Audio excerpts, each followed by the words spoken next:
Hi, this is Jacques Taylor, and you're listening to Jacques Talk. This is a podcast where I talk about the Cowboys, the team I've covered as a beat writer, columnist, TV insider, and radio host for 28 years. I'll also talk about the NFL and the things I love, working out, streaming, food, and all things Dallas. Welcome to Jacques Talk, where sports is fluid. What's true today might not be true an hour, a day, or a month from now. I'm going to give you the truth straight, no chaser. Glad to have you aboard. Let's get it. Welcome to episode 83 of Jacques Talk. I'm Jacques Taylor, joined by my boy Big Joe in the Big Rig. I hope you are prepared to be entertained and dazzled for the next hour or so as we go off topic today. Now, we will have Todd Archer, so there will be some Cowboys conversation, but we also got the NCAA tournament, and we got some Texas Rangers, a little bit of Texas Rangers for you. But episode 83, who comes to mind, Doc? Kendall Watkins, Doug Donnelly, Kmart, Terrence Williams. Okay, you went deep on that one. Oh, yeah. All right. Yeah. I wasn't expecting Kendall Watkins off the rip. Kendall Watkins got me cussed out. Do y'all even know who Kendall Watkins is? Kendall Watkins, I think, was I know he was the class of 1995, one of the disastrous draft classes of all time with the Dallas Cowboys. Seemed like he was a third-round pick out of Mississippi State. 305, tight end, 305 pounds. I don't know if he weighed that much. Yes, he did. He was a 300-pound tight end because I remember coming to Valley Ranch that year and going, that's the most sculpted 300-pounder I ever seen. That was the big deal. Remember they was talking about moving him to center later on in his career, and then he ripped his knee out. He didn't have... He got hurt. He got hurt really bad. And this is why I got cussed up. I'm looking him up because I just couldn't believe he was 300 pounds. And I'm not saying that you're wrong. I'm just saying I couldn't believe he was 300 pounds. But he was. See? 305 to be exact. That's why you pay me the big bucks. That's exactly right. So, Kendall Watkins got hurt. Whenever he got hurt sometime during the season.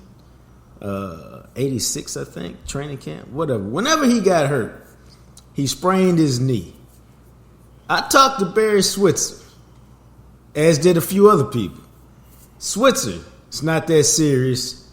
He should be back in a few weeks. No big deal. I wrote that in the paper. Somebody for the Star-Telegram, it wasn't Clarence E. Hill Jr. because he wasn't on the beat yet. Somebody else from the Star-Telegram wrote, he's out for the year with a torn ACL.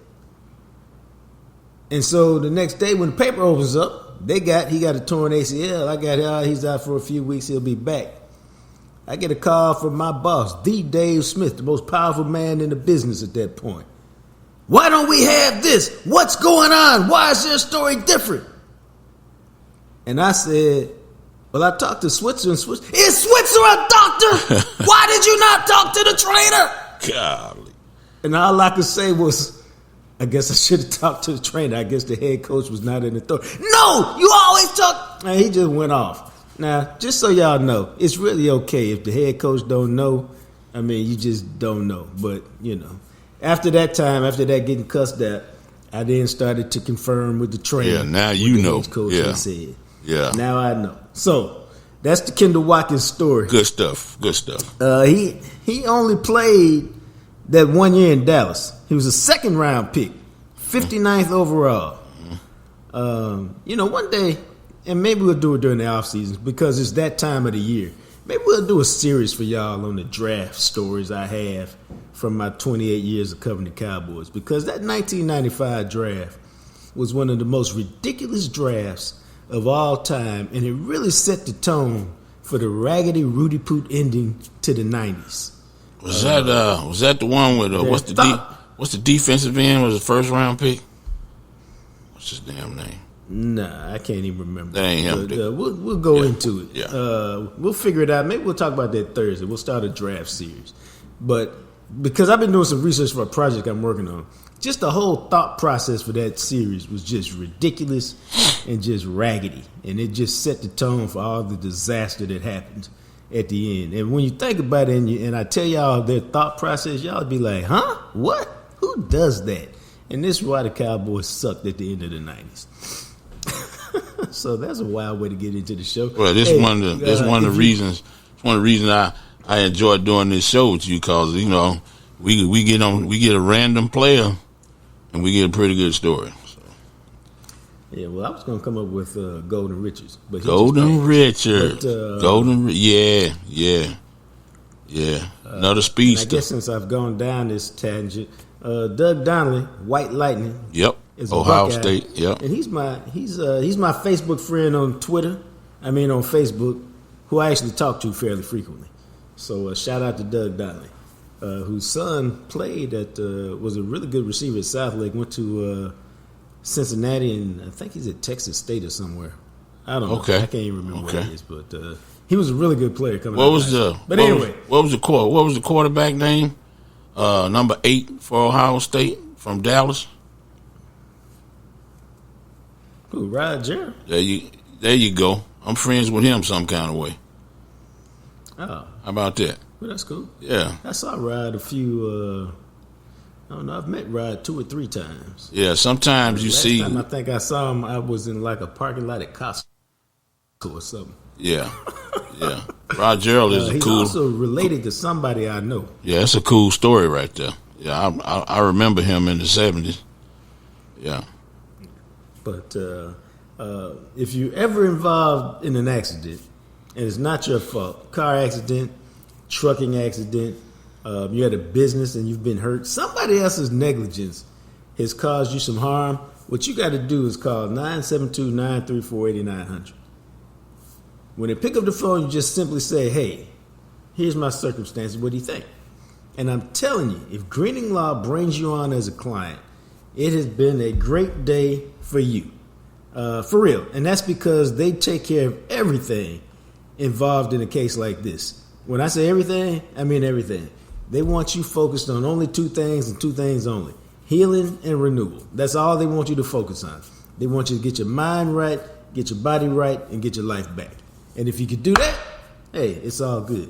But that's what they focus on. And to make sure that happens, like if you need a doctor, they'll find a doctor for you, set up the appointment. You just show up. Boom, it's done.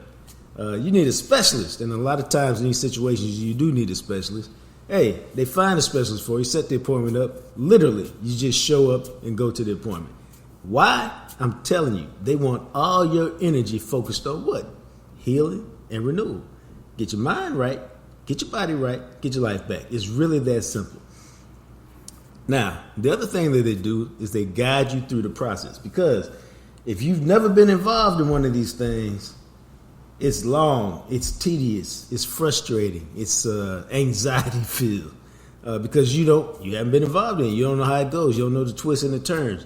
That's what Greening Law is for. Robert Greening grabs a flashlight, one of them solar flashlights, one of them big time Army flashlights Joe's always talking about. He grabs one of those, walk you through the process, tell you when to turn left, when to turn right, when to hold still, when to walk, when to crawl, when to run. All of that stuff. All you got to do is follow the directions. They take care of everything else. They answer questions you don't even know are supposed to be asked. It don't get no better than that. But Greening Law, 972-934-8900. That's the place to call, the number to call. If you're ever involved in an accident, it's not your fault. Somebody else's negligence has taken you out. Hey, the consultation is free. That phone call to 972-934-8900 don't cost you nothing. What better deal is that? All you have to do is pick up the phone, dial the number, tell them your situation, and hope that they bring you on as a client. And understand, it ain't just for you. Happen to a loved one, tell them to call Greening Law. Happen to a friend, you tell them to call Greening Law. Why? Because Greening Law is going to ride for you. Dog, I meant to say something the other day, and I forgot. And I forgot because I don't care no more. And the fact that I don't care no more has me sad. The NCAA tournament starts this week. Okay, let me give you a test. I took this same test, and I was embarrassed. Let me give you a test, dog. How many Division I players from the tournament can you name in the men's tournament? Shit, I'm embarrassed too. This is real talk, dog. How many players can you name? Oh, my God. None. 0. Okay, I don't feel so bad. No. I know it's the big boy out of Purdue. Seemed like his name is Zach Edey, but I can't swear to it. I can't even name no Buckeyes, man. And so the tournament comes out, and let me tell y'all the truth. I'm going to watch the tournament just because it's the tournament. It's one and done. It'll be some drama. The games might be okay. Sure. But the bigger issue to me, what we're going to spend a few minutes talking about, is just that, you know what's great about this? Because this is a great segue, because Todd Archer, who we'll talk to in a little bit, absolutely loves college basketball. Now, I'm interested to see if he still loves it. Long time ago, as recently as maybe 5 or 6 years ago, I still enjoyed college basketball. Right now, I have no use, me personally, no use whatsoever for men's college basketball. And I keep trying to figure out why. I think some of it has to do with the best players are in the NBA. And I've always been honest with y'all. I enjoy watching greatness. The best of the best do whatever they do. I had the MLB, whatever they call their year-long season package one time, and I only had it because I used to like to, check this out, I used to like to watch Justin Verlander pitch, and I used to like to watch the dude from the Washington Nationals who blew out his shoulder like 10 times, who's the big stud in college. I can't remember his name now because I'm having an old man moment. But I used to like to watch Mike Trout play, and so I would watch individuals on the app, and then I just decided, like, I'm spending a whole lot of money just to watch 4 or 5 different guys I like to watch, so let me stop. But the point is, there's nobody who compels me to watch college basketball, men's college basketball, and it doesn't seem like there has been in a minute.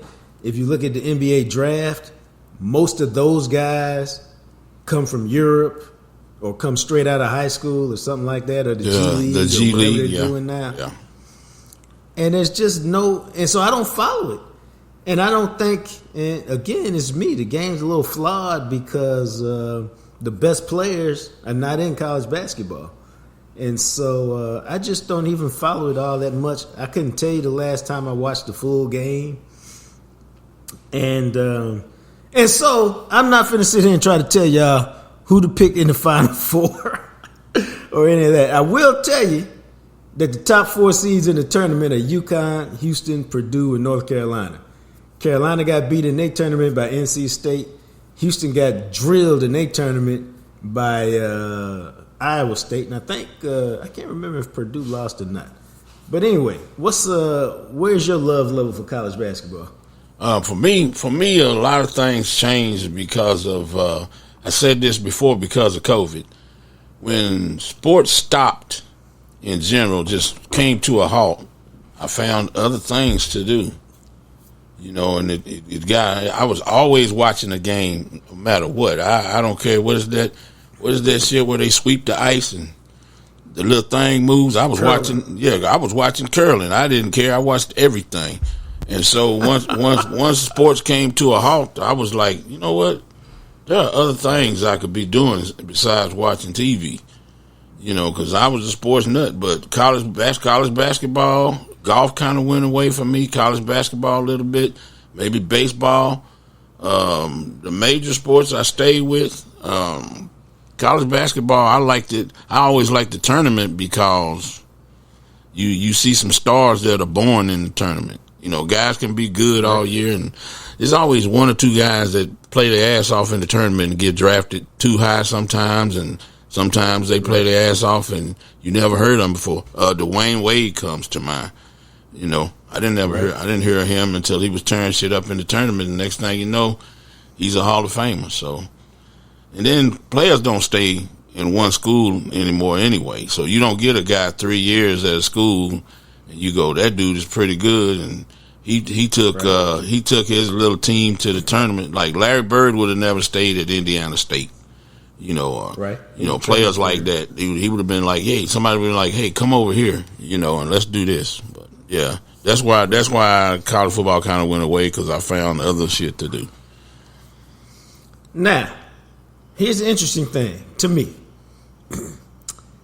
I did the other week, maybe 2 weeks ago, I tuned in to watch LSU South Carolina, women's basketball. Oh, yeah.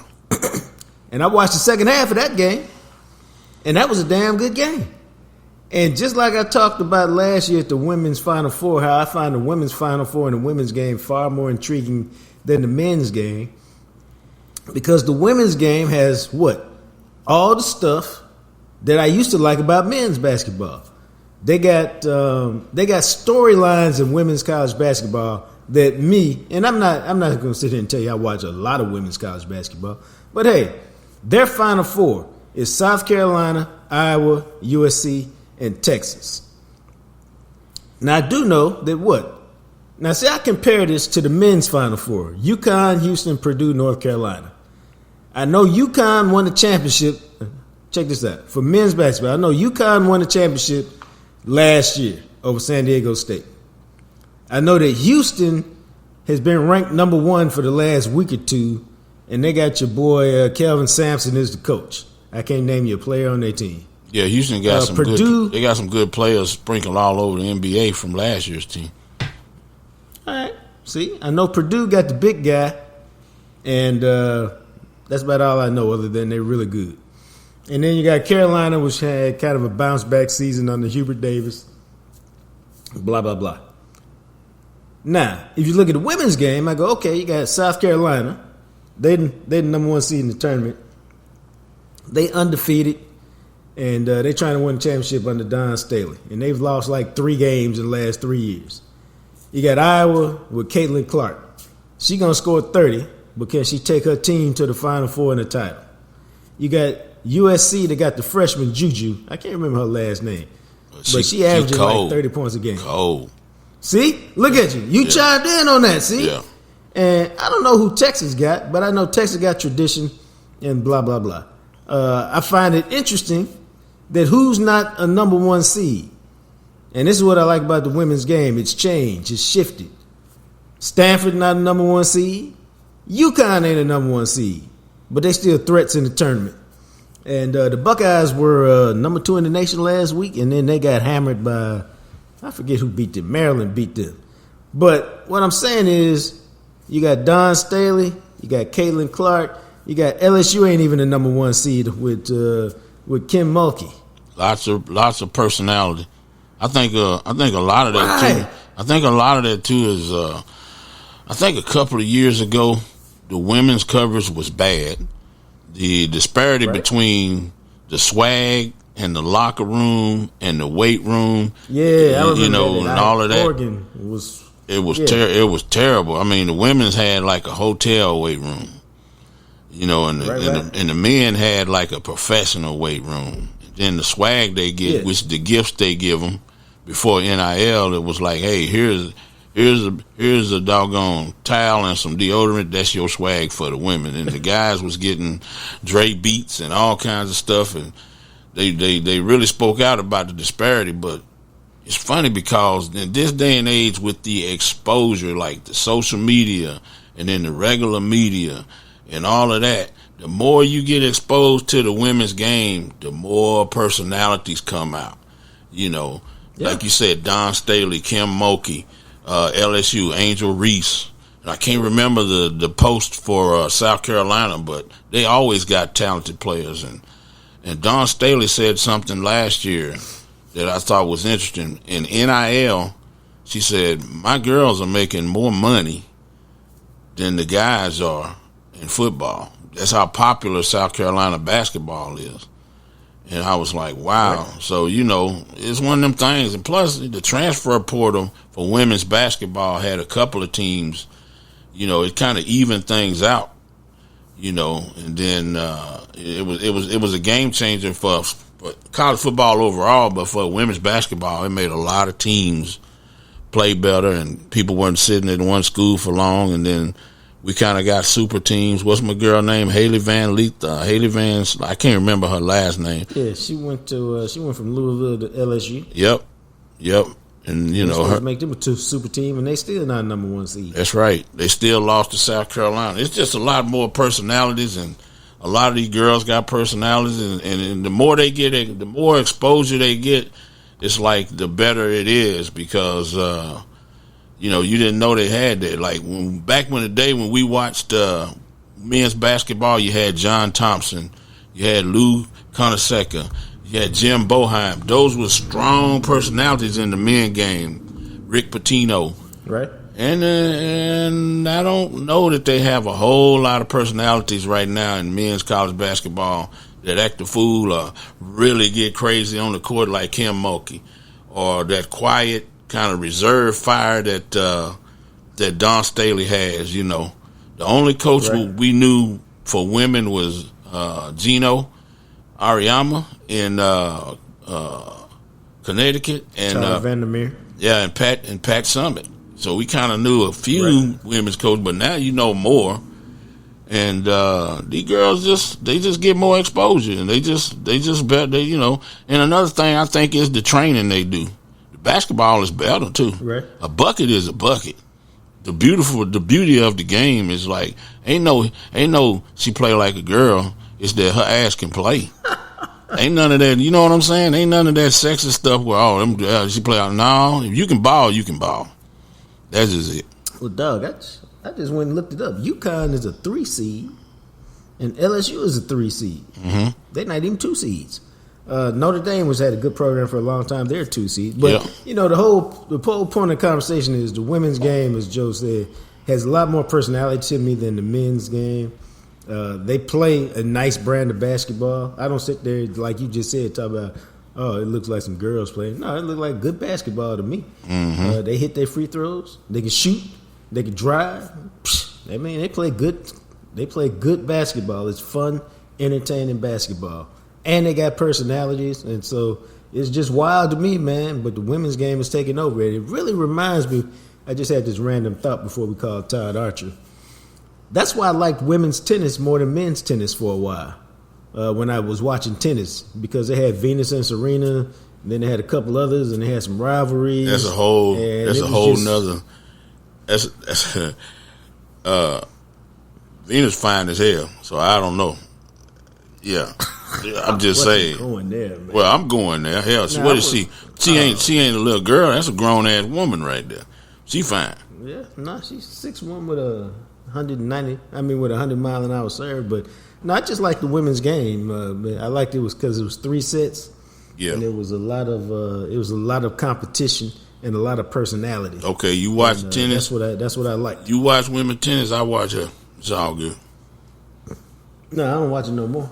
Yeah, but I never got into the men for whatever reason. Me neither. I didn't like 5 sets. It's too long. On that note, let's call Todd Archer and see what he can tell us about Tyron Smith's departure. Roger that. And why you calling him? Hey, the Dallas Morning News has a long story. I don't know about this. I'm gonna ask Archer about this before I get messy. And I don't even know if he'll want to talk about it. Hey, what's up? What's up, bro? Just got off the bike. Good to see you. Well, good to hear from you. Huh? Just got off the bike. Oh, Todd Archer just got off the Peloton bike, so he's breathing hard. That's good. Yes, he is. Hey, boy, just my fat ass. Yes. No.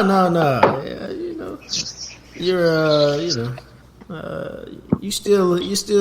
He about to call you sexy, Todd. That's what he about to say. Oh, God. Is that what you was going for?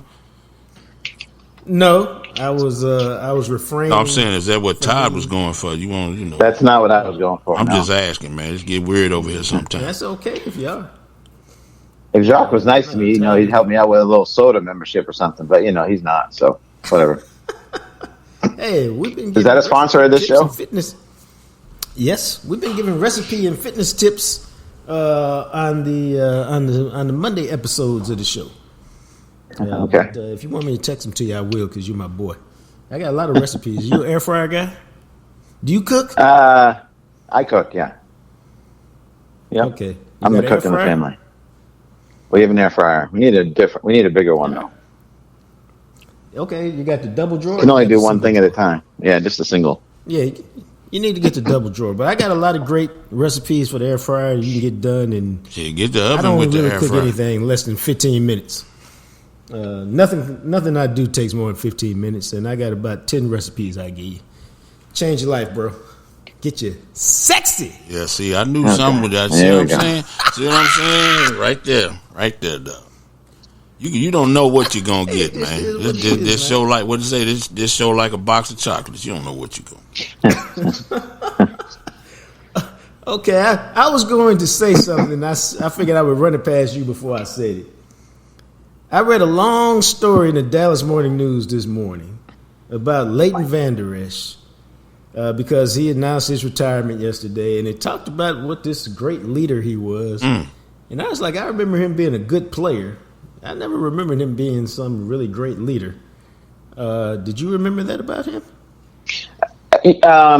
Okay, how do you? It all depends on how you want to define it, I think, to a degree. Because I think, yes, he was a leader. He was a guy that people on that defense looked to make sure they were doing the right things. When they lost him at linebacker, they were kind of hosed in some respects. Think of the times and that's where I'm calling the leadership. I'm not saying, and look, he was good in the locker room and he worked hard, but he wasn't a vocal leader by any stretch of the imagination. It was learned by doing, but he wasn't afraid to say stuff. Okay. But I think if you're thinking I didn't view him as Michael Irvin. I didn't view him as Jason Witten. I didn't view him as pick another guy of that ilk, right? More of a behind the scenes, Zach Martin. Well, he kind of probably was the leader by default. He was really one of the only real linebackers they had. Right. So he, and he knew that defense inside and out. Yeah. From the back end to the front end. So, again, I can picture in my head him tapping the D lineman on the ass to say, you got to be over here, or pointing to a linebacker that he's got this, or pointing to a slot guy or a safety at the time. Hey, look, watch for this. So he wasn't Sean Lee when it came to just the instincts and knowing it as well as Sean Lee knew it. But I think spending 3 years under Sean Lee really showed him how to know the game. And I think that's where he really excelled at in helping this defense. And he was still a good player. He still made a bunch of tackles. I'm sure people wanted more picks, more fumbles, more sacks, whatever. But he was a guy that was almost always in the right spot and doing what he was supposed to do. Now, Joe suggested he could have been a really elite player. I thought he had some elite moments and elite years, but he could have been a really elite player if they hadn't changed the defense and made him kind of an inside linebacker kind of. Is that an accurate assessment, Joe? Yeah, that's what I would say. When they changed from the 4-3, he was playing the Sean Lee position, and hell, he made the Pro Bowl. But when they switched to the 3-4, when Mike Nolan, that sorry ass, was here, then he had to play the 3-4, and he was looking at a guard every snap. That's not him. That wasn't any of their linebackers, if we're being honest. Yeah, the whole system. The only player who could play was the nut job we got from the 49ers. The only guy was a 3-4 guy at the time. Who was the only guy that played for Mike Nolan? Alden Smith. Yeah, there you go. So everybody else was 4-3, and maybe that was because of COVID and we couldn't get nobody in there. But it was a terrible season. But I think that's what kind of beat him up a little bit when he was inside all the time. I mean, he came into the league with neck issues that had some teams take him off the board. So, but the Cowboys clearly were willing to do it. And what's I don't know, sad's the right word, but like the injury he suffered, I want to say in 19, it's a collision with Jeff Heath, his own guy. And last year against the Niners, he gets pushed from behind by Trent Williams and runs into Micah Parsons' hip. 2 times, just awkward positions that if he wasn't a guy that had a neck issue, probably wouldn't have been an issue. Yeah. So, that's like an instant here to the left or the right or to up or down or whatever. And this guy's still playing and still being a productive player for however long he wants to play. And that's just the nature of this game, where you just can't bank on being healthy all the time. And Jacques, I just led you right into Tyron Smith. There you go. Appreciate you, bro. There you go. What do you think about Tyron Smith's departure and the deal that he ended up getting for the Jets, which apparently is 1 year, $20 million, the rest on incentives. I think the Cowboys, of all the guys that they've lost, Tyron Smith will be the guy they miss the most because they don't have somebody to play his position as well as he could play it for 13 games. Let's just say that's what he's going to play. Right. And you can say, well, they don't even have a running back right now. I got you, but if we all think running backs are replaceable and you can find a guy kind of like two guards in the NBA, as our friend Chill likes to say, then they'll find a guy to do what Tony Pollard did. Dorrance Armstrong, well, you drafted Sam Williams in the second round. It's time for him to now be a player or show us that he can't do it because we don't even know if he can yet after his first 2 years. Correct. Tyler Biadasz at center.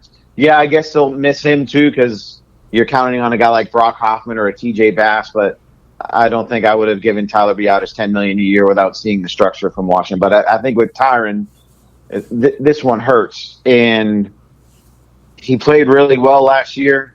When you look at the structure of the Jets contract and what they gave him, I don't know, actually don't know if the Cowboys could have done that deal because he played 70% of the snaps last year, thereabouts.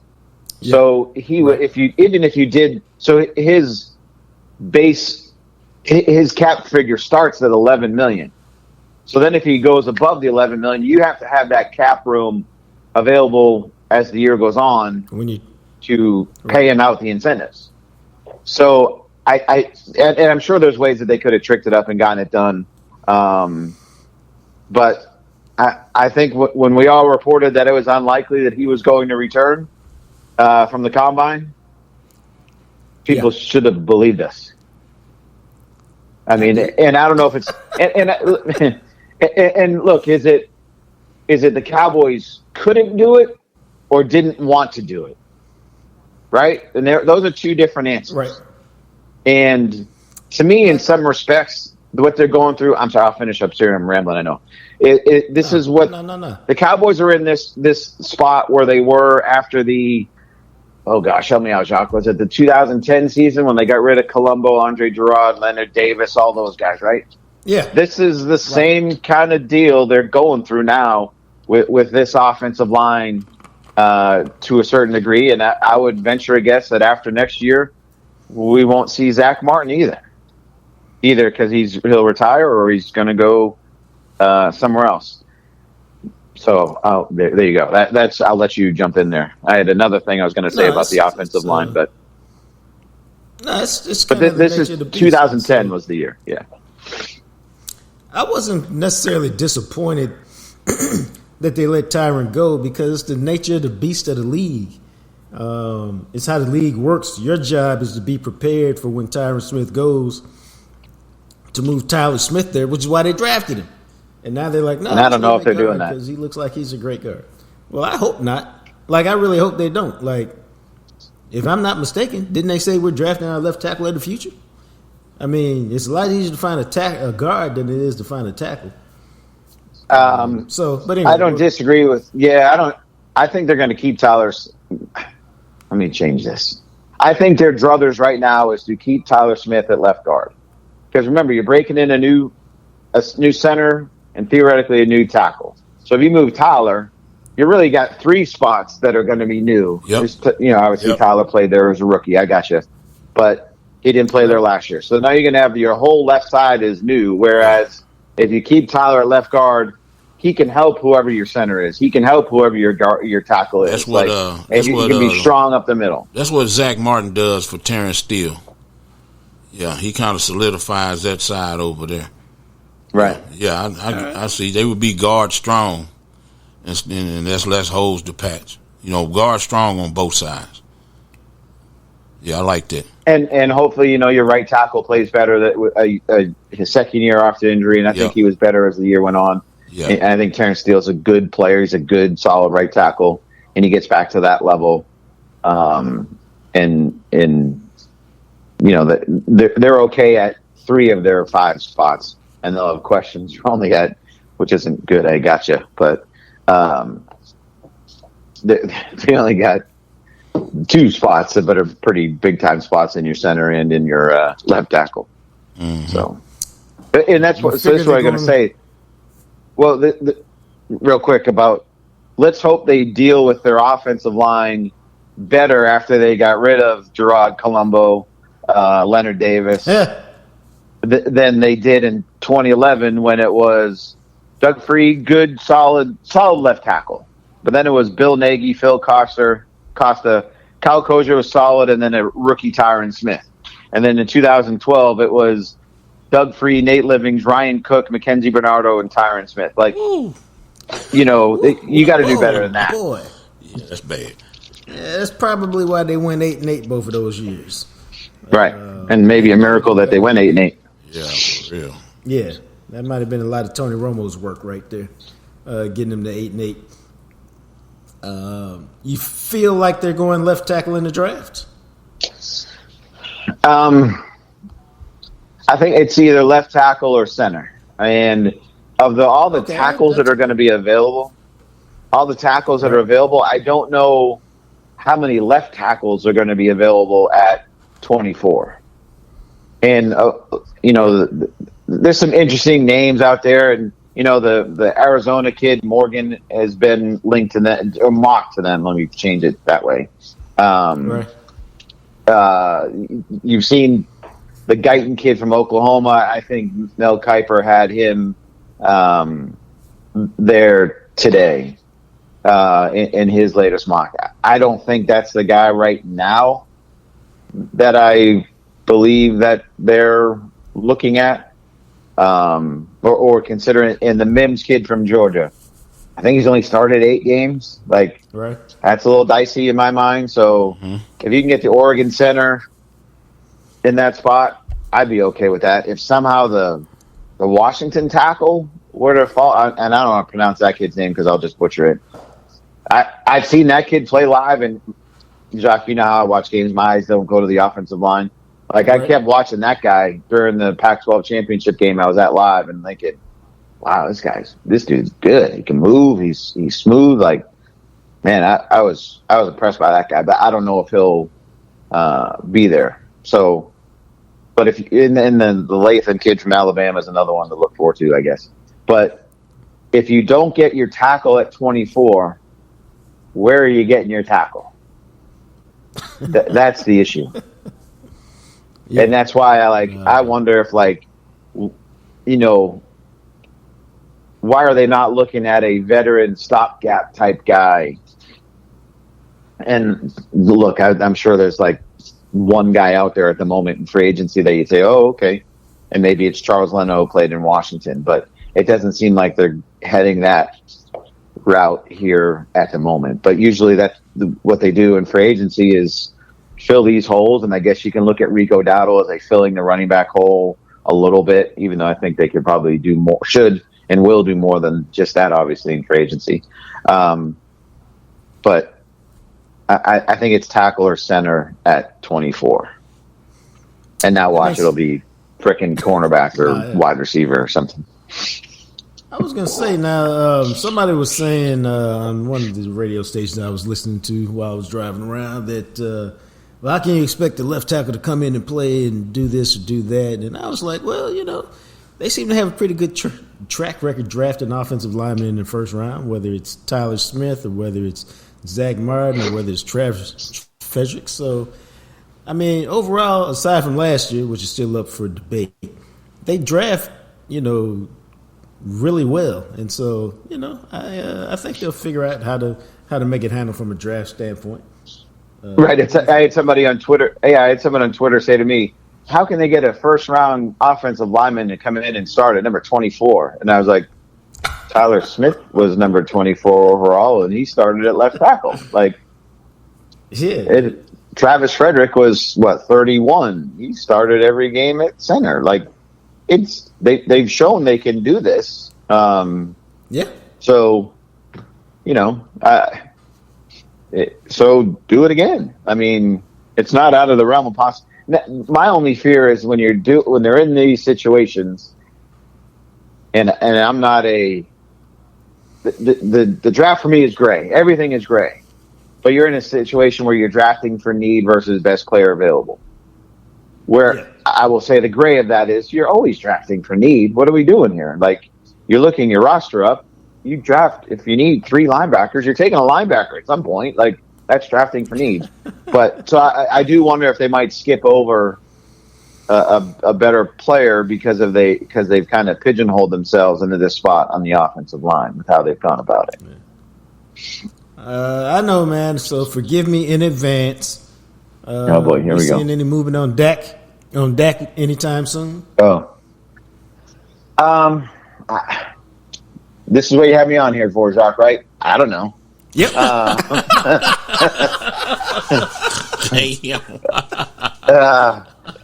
Look, I think the most interesting part of the redo that they did, the restructure that they did on Monday, was adding the 2 voidable years to his deal, because that's something he needed to approve of. Right. It wasn't just he doesn't need to do anything on the restructuring of his base salary or the roster bonus. That's an automatic thing in the deal. Right. So, but he had to say, okay, yeah, you can add the void years to it. So that tells me that, like, maybe there could be something that starts to brew, that they've found some sort of agreement on that they can work off of, because the base, those voidable years only help if there's an extension coming. Because if there's not an extension coming, the money that they just pushed out into the future, I think it's $4 million, it's still going to hit the cap next year when his deal voids. So he's still going to count 30 or $40 million now against the cap, as opposed to 36.4. So it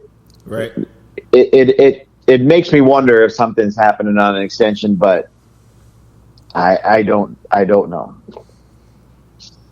I don't know if that's why you have me on. Yet. I don't know. You probably have. I'm going to assume they get an extension done with Dak. What number do you think is going to be? I don't think it's going to be 60, because I don't think they would do that deal. So then you might want to ask, well, why is Dak going to do the deal? Well, because he doesn't want to leave here. He likes it here and all that kind of stuff. Yeah. He can ask for 60, and then right. They can negotiate it down. I'll go. What do you think he's going to get? I hate when you do this. Hold on. Let me. I want to look something up in terms of. You about to get cussed out, Jacques. He got to go to the notes. No. You going to the notes, he going to cuss you out. No, he's not getting cussed out. I just want to make sure I got. Don't cuss him out, man. Some of the numbers right. You cuss him out if you want to. I think he just wanted to go to the cap and look at the contracts. Like, Joe Burrow got 55 a year. Yeah, 52. I mean, I'll go 52 million. He's getting the same as Lamar. Okay, and Justin Herbert, Yeah. And Jalen Hurts, who got 51. So, you know what? That's probably about right. So I'd say between 51 and 53 is where he'll end up. It's funny. We talked about this the last time I was on with you. I was like, when did it become like the next quarterback automatically becomes the highest paid guy? And not the next quarterback who's won a Super Bowl becomes the highest paid guy. You know what I'm saying? Or has been to a Super Bowl. I think, and this is a good conversation, I think. But I think it's because Pat Mahomes took an outlier contract, meaning he took more years than anybody else. It just made his contract weird compared to everybody else's. If Pat Mahomes had done the regular deal, which is give me 5 years times the most money, then, because you can never argue you should get paid more than Mahomes. But when Mahomes took like a weird deal, it became easy to go, well, I got to get paid more than him because he took a weird deal. I don't want that many years. So I think Mahomes, in a way, kind of jacked it up. And I ain't mad at him. Everybody got to do what's best for them. But I think that's why it ended up like that, because it's the same reason. Who is that nobody else is getting paid more than? Like, you couldn't get paid more than Aaron Donald for a while. Like, we ain't paying you more than Aaron Donald because you ain't that. You're not better than Aaron Donald. So just stop it. Stop the madness. Stop the drama. But Mahomes did that deal, and it opened it up for everybody else to go above. Because for a while, I think you had the same thing with Deshaun Watson. Like, we ain't paying you more than him because he's not even, his deal's an outlier. So, no, you're not getting that deal. Right. Fully guaranteed? No, you're not getting fully guaranteed. Yeah. And it's like when Mahomes did his 10-year deal for $450 million, it was funny to hear people, that's such a bad deal. Why would he take that? Because he's going to get $450 million. They're not getting rid of him. Right. And they're going to redo his contract. So he's like, going to end up with like $600 million. He's going to be fine. And that's where the agents control so much of this thing that they're just worried about not necessarily their client's deal, but the next client's deal. And then, or I'll give Mahomes credit or his agent credit for saying, you know what? This is going to set him up for the rest of his life and his grandkids for the rest of their life if we do everything the right way. So cool. Whatever. And if and it's all real money. It's not fake stuff blowing up at the end of the deal that a guy isn't going to make.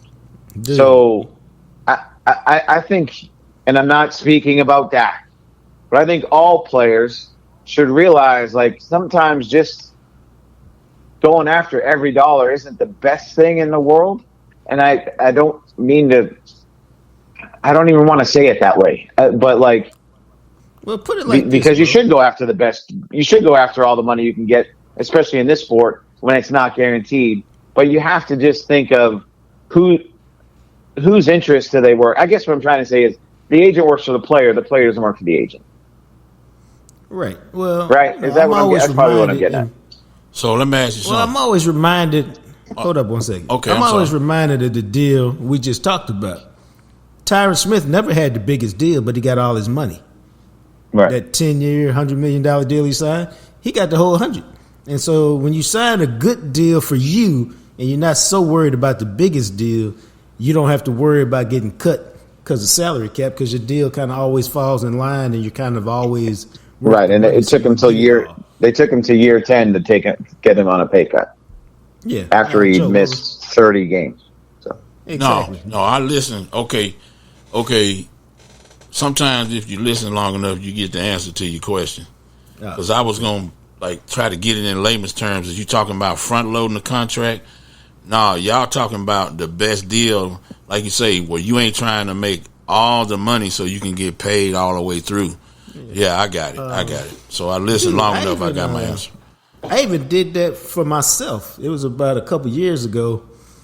I had a agreement with some people I was doing some work for, and they said, "Hey, you're doing such a good job. We're gonna raise your money to this." And I was like, "Hey, that's great, but don't raise my money if you're gonna tell me 6 months from now you can't afford it, and then it's gonna all disappear because I'm good where I'm at." Mm-hmm. And they were like, "No, we good," and it disappeared like a year and a half later.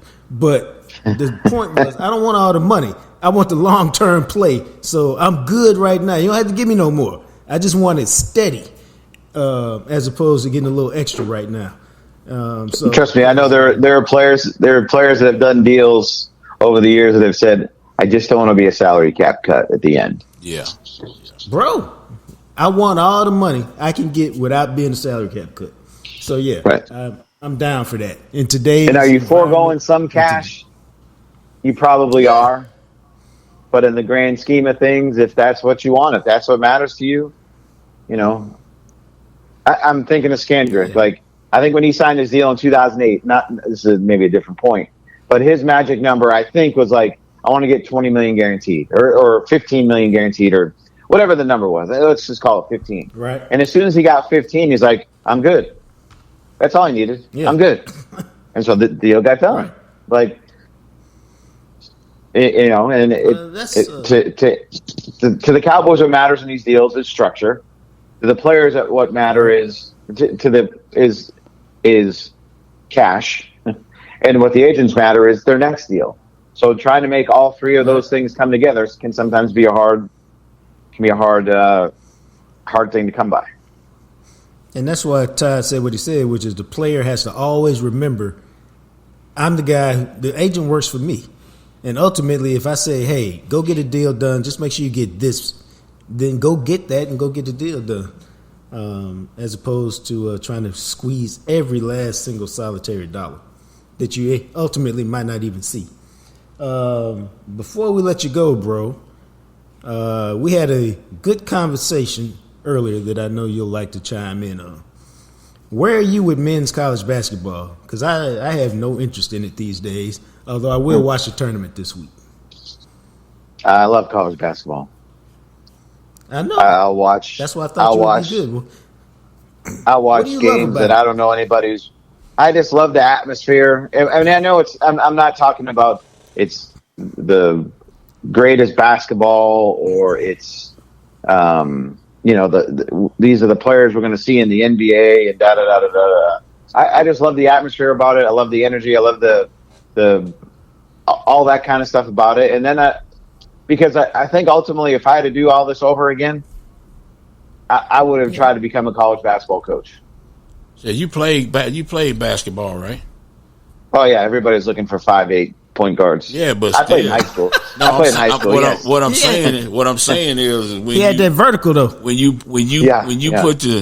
love the game, you watch the game. You know what I'm saying? Right. If you put your work into the game and you actually love the game, so. You know, I'm kind of partial to short guys anyway. I'm 5'10" vertically, but I'm 6'2" horizontally. So horizontally, yeah. So but that's That's why I say the love of the game. Sometimes if you put some sacrifice in, some time in it, right? You love that. But I love it because I didn't play. I love basketball because I didn't play. So yeah, like I have friends that are. I'm trying to think of a buddy of mine is the coach at College of Charleston. They're playing Alabama. This is what's going to screw me on all the pools. I'm going to pick the guys I know, and they'll end up losing, but I got to go with my guys. Yeah. A good buddy of mine is the head coach at St. Bonaventure. Another good buddy is the head coach or assistant coach at Georgetown. So my wife worked at Xavier. That's where we met. So Xavier's another school that way. So I have pockets of schools from people that we know across the country. And it's funny, Jacques, me and Courtney, where were we? I forget where we were the other day. Courtney's my wife. And we said, when we retire, we're going to go. I think we were watching the Big Ten final. When we retire, we're going to go. 1 year we're going to the Big East final in New York. 1 year we're going to the Big 12 in Kansas City. 1 year we're going to the Big Ten in Chicago or Minnesota, wherever they're going to play, Indianapolis. And that 1 year we're going to go to the SEC. That's how much I love college basketball. I would just go to those cities for a week and watch those tournaments, and they're mesmerizing because by Friday we're going to be talking about someone from Wagner hit a game winner against somebody that we have no idea who he is. That's the stuff that I love. I'm not sitting there and talking about the purity of the game and the high level of play. I guess I'm talking more about the drama. Is that what I like the most? Yeah, it's always a play. We don't need to expand the tournament though. Keep it. This is good where they got it at 68. I think the Big East, 3 Big East teams should have been in over some other teams that not only made it well inside the field that shouldn't have made it, but that's okay. That's the debate. You're going to have that every year. And, next year I assume the Big East will back to have 6 or 7 teams. Yeah. I just can't wait for the Big East. I'm a Big East guy. They're going to have 3 of the final 8. That's what I'm saying. That's my prediction for you right now. Wow. Which 3? The only 3 they're in: UConn, Creighton, and Marquette. Okay. Damn, Creighton is in the Big East? Come on, man. It's funny. I used to be a big college basketball fan. Creighton. You know what Creighton is, don't that you? Is, they the Blue Jays. Yeah, they in Omaha. Yeah, I knew that. Yeah. I like the women's sound game. like you knew that, Women's Joe. game got more. Women's game got more personalities to me. And so I like the women's game a little bit. I watched the LSU South Carolina game a couple weeks ago, or at least the second half of it. And I'll pay attention to the women's game because they got some storylines that I enjoy.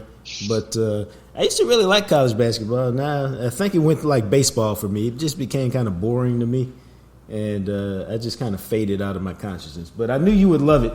I knew you loved it, so I figured we would bring in somebody to talk about it. Do you still play, Todd? You still play? I'll shoot occasionally. A finger while we were playing basketball. You what now? I got a picture of Todd. Is that out giving at me the training finger camp? while we were playing basketball. Yes, it was. Out in Oxnard? It's one of my favorite. Yeah, it's one of my favorite pictures because he's so it's a classic Todd look while he's giving it to me. Yeah, I think you're stretching your leg and shooting me the finger at the same time. So it's snarky, spicy Todd is what it was. Yeah, That was back in the day when we would play at training camp. We'd have some good games. Yeah. And then we all got old all at the same time. Where you can see me and Clarence banging down on the post. Yeah. Yeah, those were the days right there. Definitely. All right, bro. I appreciate you. All right. I'll talk to you Yep. soon. See you guys. That's Todd Archer.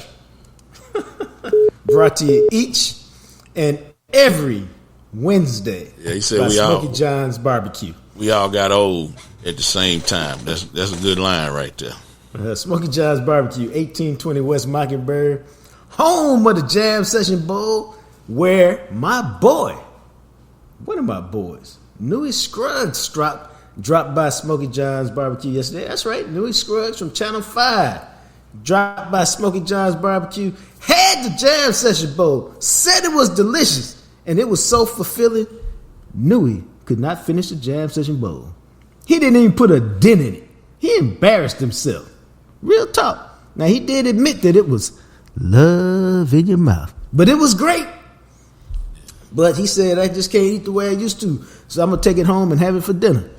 But the Jam Session Bowl he picked out yesterday, he took the mashed potato base. He went with the brisket and the sausage. And then all the good stuff that you find on a loaded baked potato. You know, butter, bacon bits, chives, sour cream cheese. All of that stuff, man, went on top of it. And then that boy tried to drench it with sauce. I thought he was going to go through 3 tubs putting it on there. Mixed it up, and then only took about 8 spoonfuls, talking about, I'm stuffed, man. I can't go no further. I said, hey, man, Jam Session Bowl do that to you because it's to live for. The Jam Session Bowl was great. Even called Brent Wine while we were there. Took a picture with the bowl, where it started and where it finished. Jam Session Bowl at Smokey John's Barbecue is to live for. You need to roll through. Pick it up. Try it. You can thank me later. Real talk.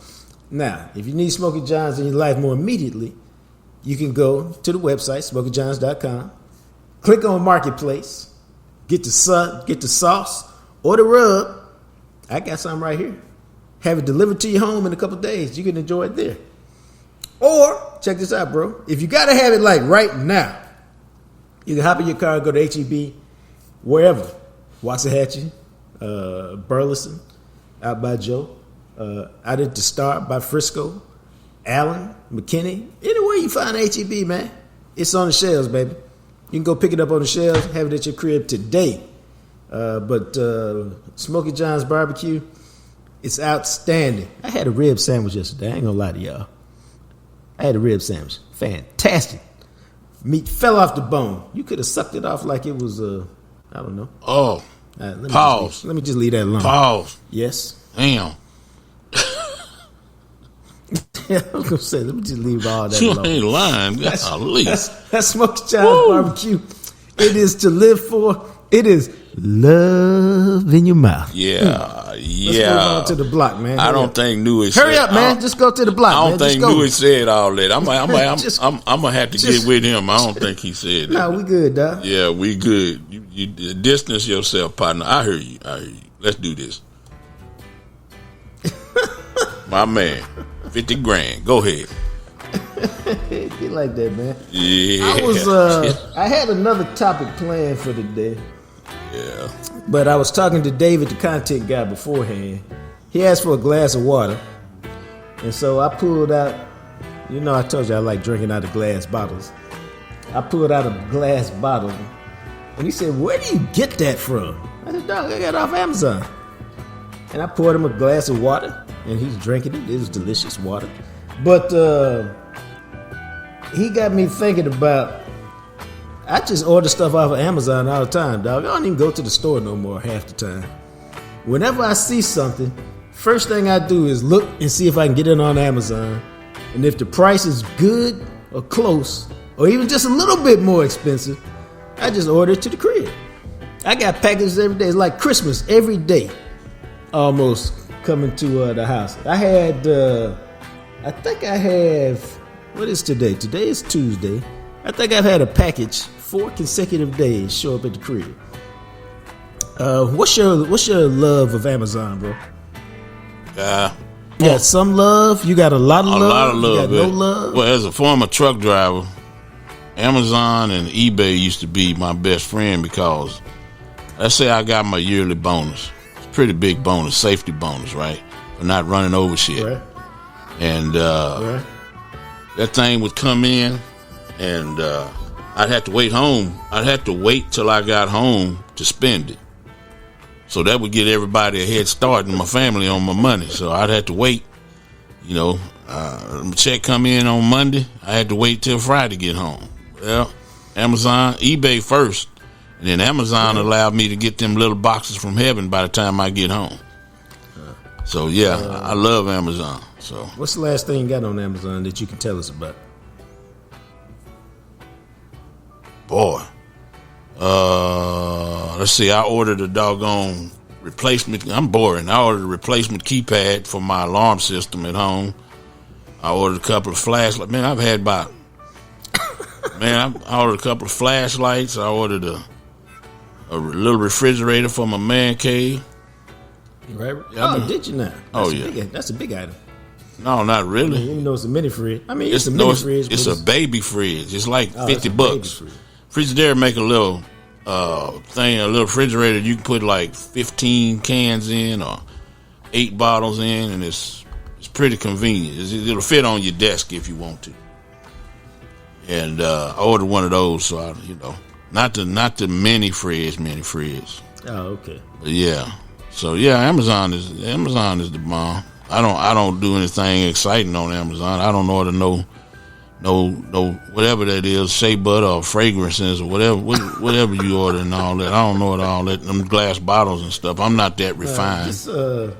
This week I ordered a journal because I was trying to start taking some inventory of my life in a certain aspect of it, and I found the one I was looking for. So I ordered that, and then I ordered. I have a lot of subscriptions where the same stuff comes every month. Zip Fizz, which is an energy drink I use. I have a couple of boxes of that come every month. I've been drinking some lean body protein shakes lately. Over the last few months, I've been ordering that, and they show up every month. I got some Burt's Bees wax for my lips. That comes every month. So you can see from all those monthly subscriptions, I got something coming up every day. But they're all things that I would buy ordinarily.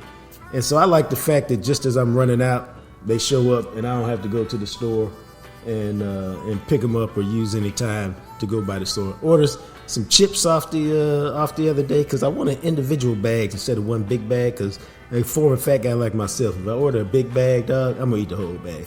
Oh, I ordered some I ordered some new socks and drawers the other day. There you go. Hey, I was looking at this list of stuff right here. I ordered some socks and drawers, some end tables, some refrigerator, two tactical flashlights, Bluetooth. What is a tactical flashlight? That means that it's high beam, low beam, and I can knock the shit out of you with it if I got to. There you go. Okay.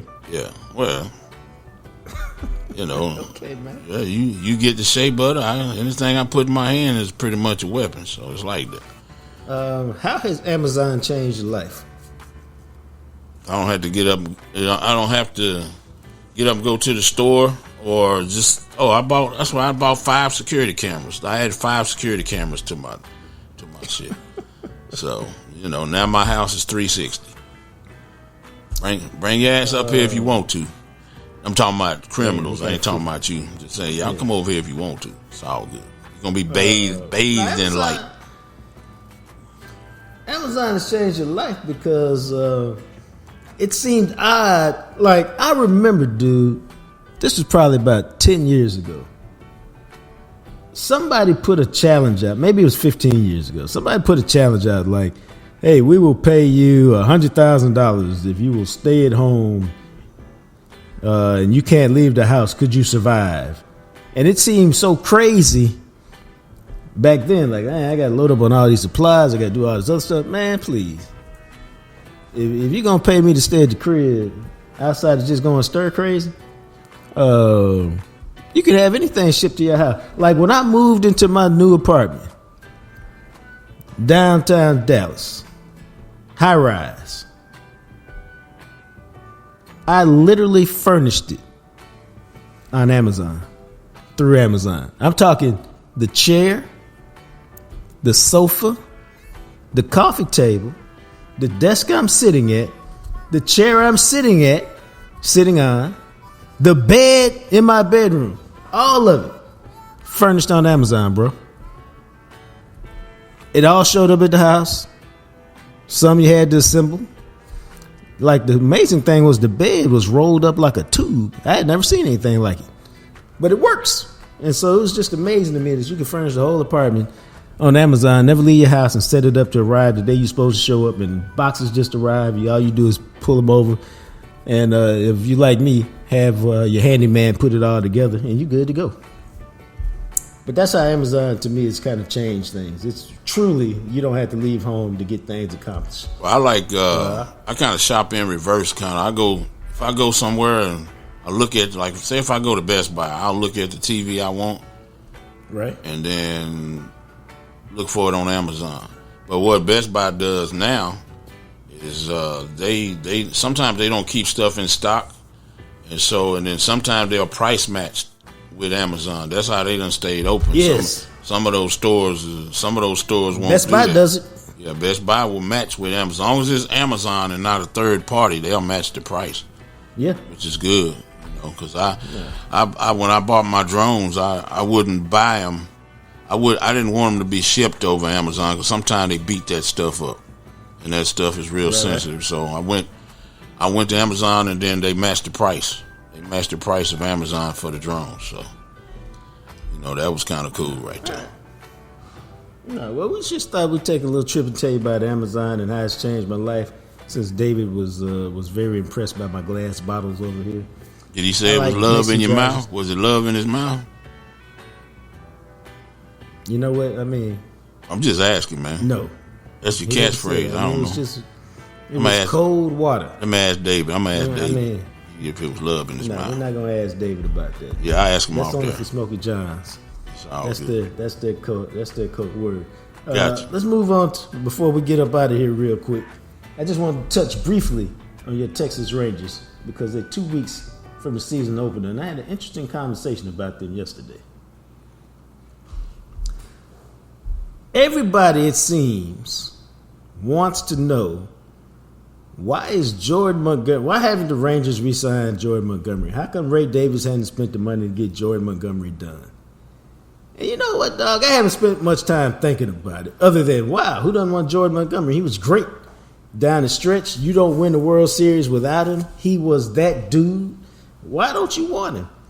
And, dog, the reason that you don't want him, and it's not even that you don't want him, but I don't think a lot of y'all have paid that much attention to Jordan Montgomery. Starting pitcher, came over in a trade deadline deal last year from St. Louis. Went 4-2 with a 2.79 ERA and 11 starts with the Rangers. And then we all know he carried them in the playoffs. I mean, he was a hoss. He was a beast. He was that dude in the playoffs. And, again, they don't win the World Series without him. It's really just that simple in the work that he did. Now, that being said, bro, from what I've read, he wanted a 5-year deal, averaging about $25 million a year. I'm not sure, even by baseball standards, let me rephrase that. Even by baseball standards, if you look at his career, he ain't worth that kind of money, man. He started listen, I said he wants $25 million a year. This is a guess for you, dog. He been a pro in the big leagues since 2017 when he was 24. Last year he made the most money he'd ever made. In 6 years, what's your guess on Jordan Montgomery's career earnings? 6 years, maybe 80 million. Okay, quality guess. Jordan Montgomery has made $20 million. Wait. In 6 years, he won a deal 5 years, 25 million a year? Yes. And okay. Wait. Yes. Cause see, that's why I guessed 80. I thought, what's half? 25, 14? Let me give. Yes. Okay, that's crazy. What the hell? Let me give you his career earnings: 535, 580, 596, 805, 2.1, $6 million a year, and then last year he made $10 million a year. And so when he wants $25 million a year, I love what he did last year. But guess what? He ain't never been no pitcher worth that kind of money. And so I'm not mad at him at all. You had a great 11 starts with the Rangers. You were great in postseason. Let's see if you can strike and get that big money because you've never had it. But hey, let me just tell y'all something. Jordan Montgomery, and again, this is not like a rip job. This is a fact thing. Like, this is why Ray Davis and Chris Young are like, dog, we like you. We appreciate what you've done, but we're not finna pay you $25 million a year, which, if you add the luxury tax to it, is really like $30 million a year. Jordan Montgomery has never won more than 10 games, and he did it last year when he won 6 with St. Louis and 4 with Texas. In one single season, he's never won more than 6 games with one team. Now, he got a career ERA of 3.68, which is good, and he got a career record of 38 and 34, which is solid. 25. But, dog, there's nothing in his career that says, give me $25 million a year. Nothing. And so, and check this out, dog. He 30 years old. So, you really want to give a 30-year-old pitcher who's never won more than 10 games, and he did that last year in a single season, do you want to give him $25 million a year? At 30 years old, over 5 years? No. 1,000 times no. He not moving on that number at all. I mean, there's no give on that. Let me tell you, he gonna have to move off that number because he ain't in nobody camp. Now let me tell you, here's the problem. Here's the problem. Because I asked the same thing when I was having this conversation the other day. I said, okay, what if you get him for $12 million a year? 14. Let's even be fair. We'll give you $15 million on a 1-year deal. Okay, even if you go $15 million on a 1-year deal, if you're the Rangers, that's still about $18 million of actual money because you got to pay the tax. All right, he ain't been to spring training, dog. So now you ain't ready for the start of the regular season. Pitchers you can't play with. He gonna need about 6 weeks to ramp it up. So even if you sign him today. And don't lie to yourself and be like, what's the worst thing you could do? Rush him back? So even if you sign him today, he probably ain't ready to pitch for you in the big leagues until the last week in April or May 1st. So now we done lost a month. And because he hadn't gone through the regular process like everybody else who's been in camp, you run a higher risk of injury. Doesn't mean there will be an injury, just that the risk is higher because he hadn't gone through the same types of things he's gone through. And so it just now becomes, this to me is a classic case because his agent is Scott Boras, who's one of the best agents ever. Maybe the best ever. Yeah. But even the best ever overplayed their hand. He overplayed his hand thus far. Couldn't get the guy anything close to what he wanted. And now he got to try to save face some way, shape, or form. And so that's really why he's not in with Texas, and it's disappointing because he would be a really great fit in Texas. Texas would be a really great fit for him. But, you know, the money, they just can't get the money right. And Ray Davis, first and foremost, is a businessman. And ain't nobody willingly paying 30% more on the dollar for a guy whose career is an average career. And that's why Jordan Montgomery is at the crib and the Rangers are 2 weeks from starting. So you saying it takes season. 6 weeks for him to get ready as a pitcher, and it's 2 weeks to the Pitchers season. Yeah. Now, I ain't making this up. Pitchers and catchers for the Rangers I'm reported. Now, check me out. Pitchers and catchers reported on February 14th. The season starts March 28th. 6 weeks. Yeah. No, I was just curious because that's kind of some baseball player type knowledge right there. Where if it takes him 6 weeks to get tuned up and they're 2 weeks away from the season and he ain't even there, he ain't gonna be worth a damn for the first month or so. Right. Yeah. There you go. Yeah, He's not gonna crazy. pitch it all the first month. Yeah. He's gonna show up in May. Why does it take him so long to get tuned up? Just in general, Yeah. you have to strengthen your arm. You got to get your arm used to the stress. Okay. That's why those pitchers, they start off throwing whatever it is, 20 pitches a day, long toss, Gotcha. 1 inning, and then 3 innings, and then 4 innings. And, it's a very slow ramp up because the arm is so delicate, and you generating all this force with all these pitches. Gotcha. So it just takes time to get your arm, to ramp your arm up and get it ready. And even the first month of the season, almost all of these pitchers going to be on a pitch count or an innings count, whichever come first. You ain't going to see nobody going 7, 8 innings the first week or two of the season. Right. It'll be 75, 80 pitches, and that's it. Everybody have a quick hook because the arms are so delicate, and it don't take much to tear a ligament and be out for the year. So he won't. That's wild. He won't double the money. Yeah, we had to. I get what you say. We'll table this for now, but yeah, that's interesting because all that stuff you just said is pretty good. And he won't double the money, and now he done screwed himself by holding out. All right, then. Well, it's all a negotiating ploy. Is. He took a shot. Let me try to strike while the iron's hot. Let me get what I can get. I mean, they just gave Ohtani $700 million. Can I get some of that? You know what I mean? Yeah. But the other thing is, don't forget, we bitch about it all the time. But Bally's the network is unstable, and they're not even sure where the TV money is coming from. So that's a source of income where maybe you expected $100 million that you may or may not get. Yeah. And so you don't have the same cash. Gotcha. So it's a lot of moving parts to that, but the result of all those moving parts is Jordan Montgomery's still at the crib, and the Rangers still got a hole in their rotation. We can't do the show without our friends at Greening Law.